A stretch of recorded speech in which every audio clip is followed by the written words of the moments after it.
I love you forever, I'll like you for always, as long as I'm living, my baby you'll be.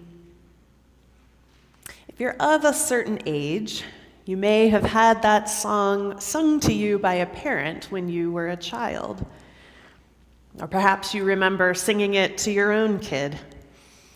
It's from the book Love You Forever by Robert Munsch, which has sold over 15 million copies. So I'm assuming a few of those 15 million books ended up in the hands of some of us here in this room. Of course, if you heard that song, you likely had a different tune to it, something you or your parents probably made up. I read an interview with Munsch where he said that that was the point. The way he sang it when he wrote the story was just his version, and he expects everyone to make up their own. I love you forever, I'll like you for always, as long as I'm living, my baby you'll be. That's how I sang it to my kids. Munsch wrote the song first, before the book, after he and his wife endured the loss of not one but 2 stillborn children. It was his song of love to them. He said, "For a long time I had it in my head and I couldn't even sing it, because every time I tried to sing it, I cried. It was very strange having a song in my head that I couldn't sing." Eventually, however, the words came out, along with the story of a parent and child whose love endures through their whole lives, even when it's not easy, such as when he's a toddler and flushes his mother's watch down the toilet. Even when the kid grows up and moves out on his own and the mother displays a startling lack of boundaries by sneaking into his home at night to sing to him. This is a book about enduring, unshakable love. I thought of that song when I read the beginning of our gospel for today. Having loved his own who were in the world, Jesus loved them to the end. I love you forever. We're nearing the end in John's narrative. Jesus knows that his hour has come to depart from this world. Now, you may be wondering, how can that be? We're only in chapter 13. But it turns out that the first 12 chapters of John highlight Jesus' first 3 years of ministry, and then the final 9 chapters, his last week. And so for these next few weeks of Lent here at Muhlenberg, we will zoom in for a closer look at the final 24 hours, beginning here with Jesus' Last Supper. It's a supper that looks quite different than what we read about in other Gospels, which focus on the meal itself. Here, the meal is almost incidental. It's not even Passover yet, according to John. It's the very beginning of the day of preparation, so it's basically just another meal, like the dinner you have on December 23rd or the Wednesday before Thanksgiving. But the tension has been building, and we know something is going to happen. Remember last week when we read about Lazarus being sick and Jesus wanting to go back to Judea, and his disciples say, "Rabbi, it's dangerous." But they go back anyway, and Jesus raises Lazarus from the dead, and that is the event that causes the leaders to get together and decide that Jesus must be killed. The dangers of Jesus' ministry have come to a culmination, and his hour has come. But having loved his own who were in the world, he loved them to the end. Before we get to the part where he shows that love in a tangible way with a wash basin and a towel, I think it's worth lingering here a little longer to consider that statement.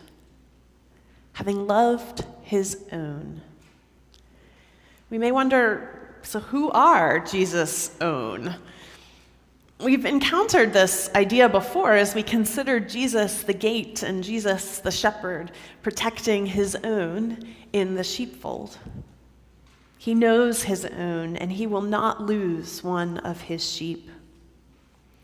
And I think we saw it last week too, with Jesus grieving at the death of Lazarus.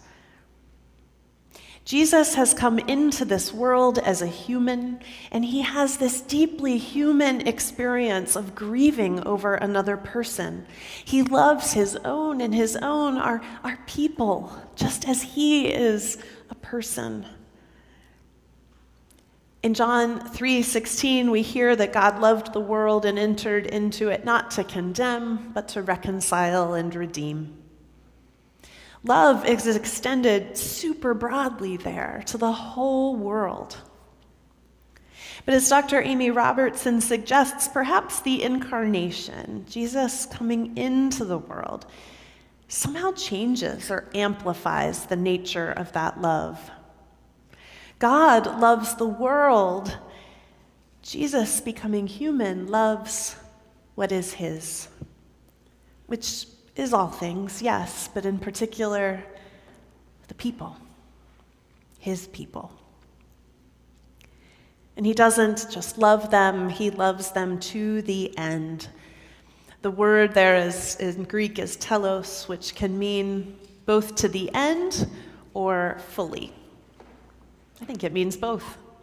Jesus loved them to his very last breath. Every moment he could love them, he did. But he also loved them completely, all-encompassing, fully, with all that he had. Like another statement we sometimes say to kids, right? I love you to the moon and back. I love you so much. So fully and all-encompassing. I love you forever. I'll like you for always. As long as I'm living, my people you'll be. But that love is not always easy, right? It would be nice if we could just stay here in verse 1, but the story continues, and we quickly learn that Judas has already decided to betray Jesus, and he's there. And we wonder how this forever love could endure through the presence and the power of evil at work in that very room. How do you treat your betrayer? How do you face the wickedness that's all around in a crazy, messed up world? The answer for Jesus is to get up from the table, take off his outer garment, kneel down, and humbly wash the feet of his disciples. Now, back then, foot washing was a common, practical thing. You'd be out walking. Maybe you don't have shoes or you have really simple sandals. By the time you get where you're going, your feet are dirty. And so just as we wash our hands before a meal, they would have also then washed their feet, which would have been dusty and dirty from the day's travels. Typically, if you were going to wash your feet, you'd do it yourself. Or perhaps in a wealthy household, a servant would do it for you. But most certainly, an honorable person would not lower themselves into that role. They would not debase themselves by acting like something lower than who they are, a lower social status. And yet here's Jesus, kneeling on the ground, washing the feet of Judas, his betrayer. There's Jesus wiping dirty feet with the very towel that he is wearing. Against Peter's protests, Jesus insists that Peter must accept this turning of the tables, this leveling of the social order, this act of honoring another. Jesus says, "Unless I wash you, you have no share with me." We might also read that as, "Unless you let me love you completely, we won't have this full relationship that God is seeking with you.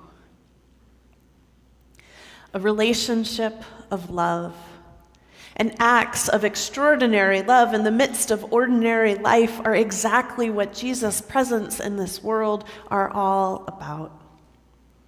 And this is exactly what Jesus wants those who follow him to live out in their lives as well. If I have done this, Jesus says, all the more, so you can serve one another. Just as I have loved you, you should also love one another. Imagine what that could look like. Imagine a community in which everyone is kneeling down to wash the feet of the other.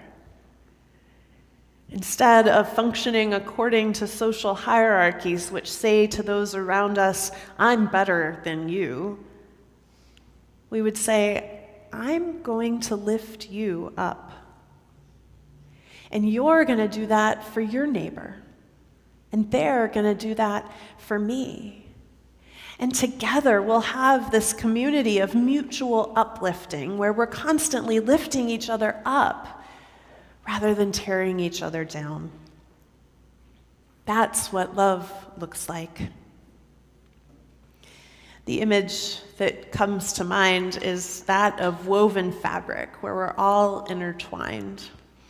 We don't see that specifically in this text, but we get this sense that we're all woven together in the grace of God through Jesus.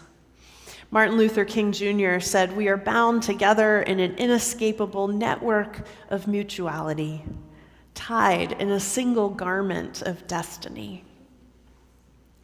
And if we knit together, are all working to lift each other up, then in the face of evil, in the face of betrayal, we can counter that which seeks to unravel our intertwined threads by saying, no, we will continue to mend this fabric with love. And that happens not necessarily with extreme acts of self-giving, but the daily humbling of ourselves to kneel down and lift someone else up. That's what can give hope in the midst of a world where leaders seem intent on not just pulling at the threads, but truly cutting through the fabric of our intertwined lives. As we look and see the horrors that are coming out of Ukraine right now, be sure that you're also seeing the extreme love that's being shown by all those who are receiving refugees in border countries. The ways in which people of Europe are facing this evil and destruction and violence and saying, we will answer this with love and care for one another. The foot washing points towards it. The crucifixion and resurrection enacts it. In the face of betrayal and denial, when evil invades even the most holy places, ultimately it is God's love that wins. The love Jesus shows in a preliminary way by washing feet, he gives in a definite way by laying down his life. Over and over, to the very end, God demonstrates that love is the way to resist evil. And even when it appears that violence and destruction and evil will overwhelm us, love kneels down and gives up status and power, and then is raised up in new life that overcomes. Truly, God does seek to weave us together in grace and love. For such a very long time, God has had that song in God's heart. Through Jesus, God sings it. And we may have our own tune to this song, but still God leads us to sing it together. I love you forever. I'll like you for always. As long as I'm living, my people you'll be.